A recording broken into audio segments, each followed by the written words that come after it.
During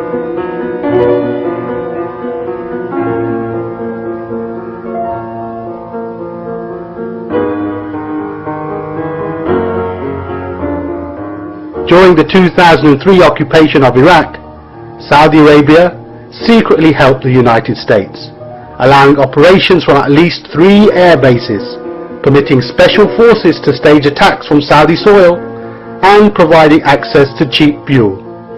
Publicly, American and Saudi officials have portrayed the US military presence during the war as minimal and limited to Prince Sultan Air Base. In truth, the Air Command Center was in Saudi Arabia.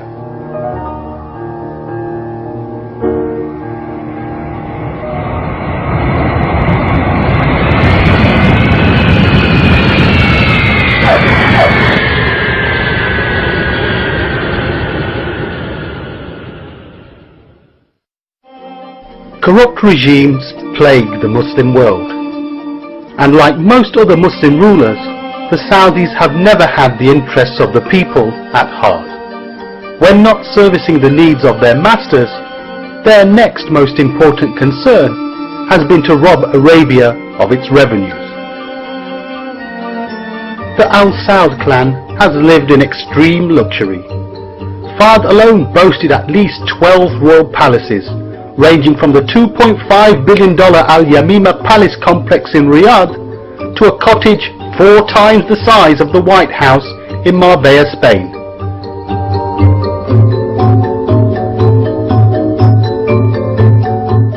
He owned several jets and yachts, including one priced $60 million, all with gold bathrooms, and a fleet of Rolls-Royces, Cadillacs and Mercedes.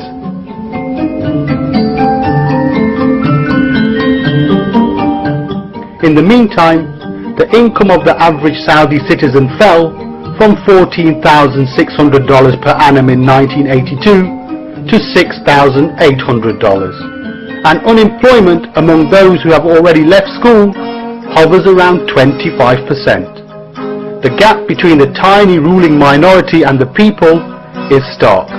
While one Saudi princess flies her hairdresser from Europe first class and pays him $5,000 a cut, in Hafr al-Batin, 50 kilometers from the Kuwaiti border, 60,000 people are living in shacks with no electricity, sewerage, and only minimal food.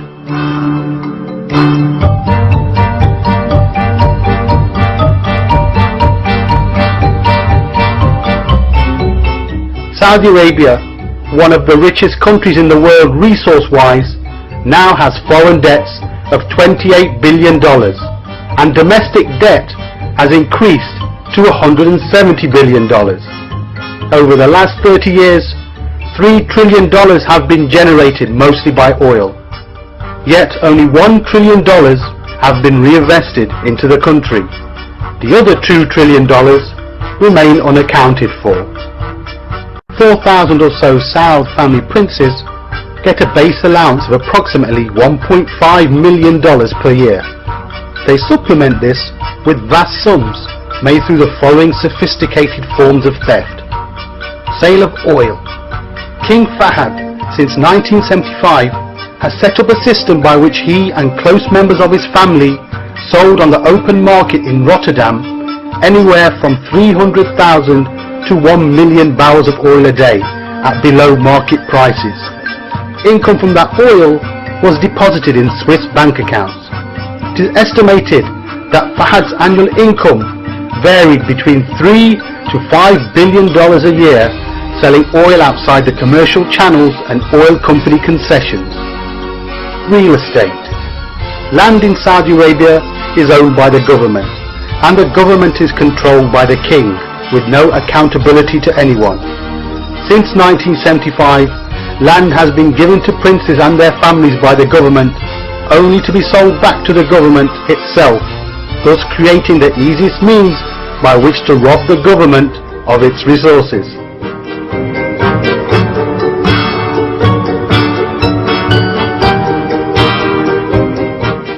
Contract fixing. Kickbacks on commercial and defense contracts is the third method used by the House of Saud to pilfer money. It is believed that every contract signed in Saudi Arabia has some form of kickback and commission.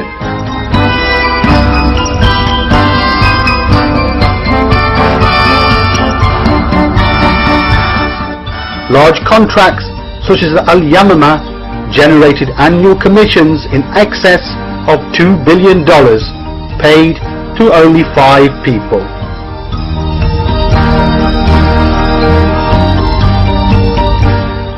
Like a giant parasite, the US administration has also assisted in exhausting Saudi Arabia of its amassed financial reserves, totaling $121 billion. All this in less than a decade, and the Saudis now have to resort to establishing credit lines with the US government. This huge strain has been placed on the kingdom's banking system due to the fact that the 9,000 members of the royal family use these funds as their personal bank accounts, and most of these loans still remain uncollected.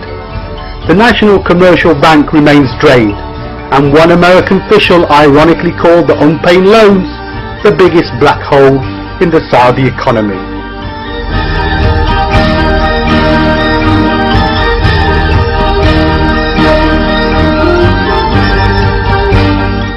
The so-called caretakers of the Ummah wasted the wealth of the Ummah to finance worldwide CIA operations. As the New York Times reports, Washington relies on Riyadh for a host of favors, from discreet cajoling of its Arab neighbors to covert financing of CIA operations conducted through the CIA or a Pentagon, financing more than $1 billion to the CIA for its operations around the world. America's multinational corporations have also benefited greatly from the limitless spending of the Saudis. When America lured Saddam into Kuwait and then destroyed the infrastructure of both countries, it left the job of rebuilding and cleaning up in the hands of the multinational corporations. AT&T, for example, rebuilt the telephone lines of Kuwait and is now monopolizing it.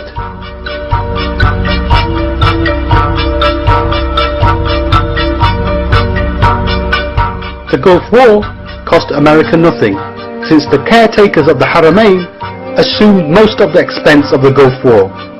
In other words, America had her cake and ate it too.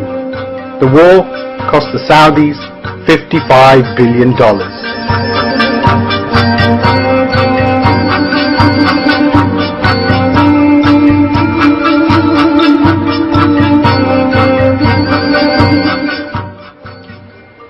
King Abdullah worked closely with the late King Fahd in implementing the policies of Saudi Arabia, both external and internal. So I cannot imagine that there will be any particular change in that policy, but rather a continuation. With Abdullah assuming the kingship in August 2005, the tempo of reform to appease the West may accelerate.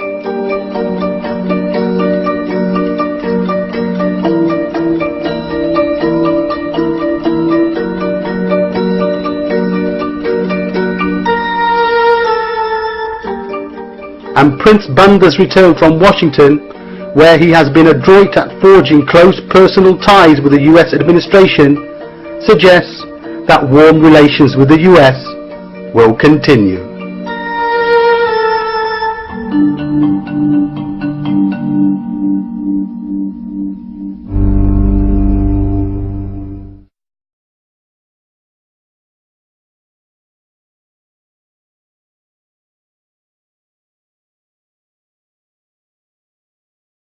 According to a latest study on the 2011 Somali famine, the country's UN humanitarian coordinator, Filipe Lazzarini, announced that more than 250,000 people died in the famine, with half of them being children under the age of 5.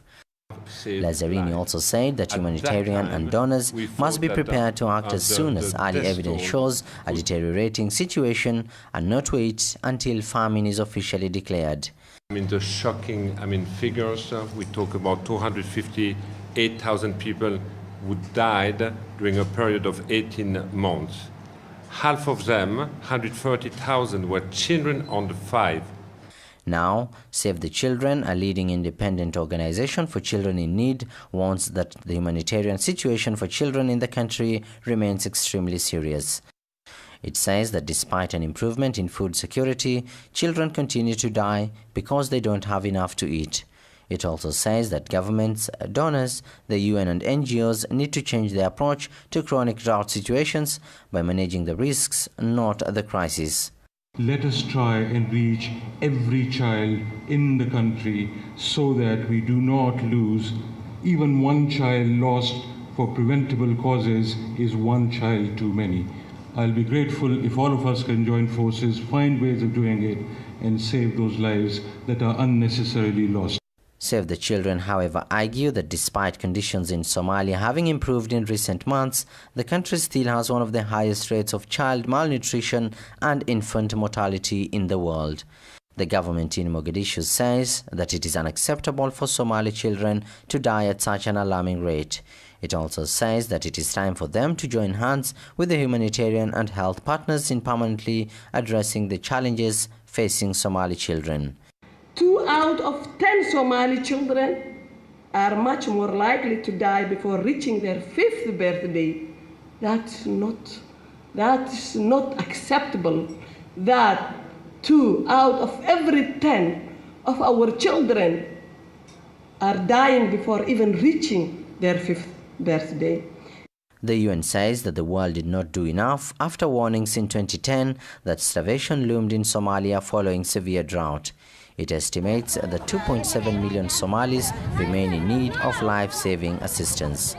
The report by the UN Food and Agriculture Organization identified Lower Shabelle, Mogadishu and the Bai area as the hardest hit, with a proportion of children under 5 who died in these areas estimated to be about 18, 17 and 13% respectively.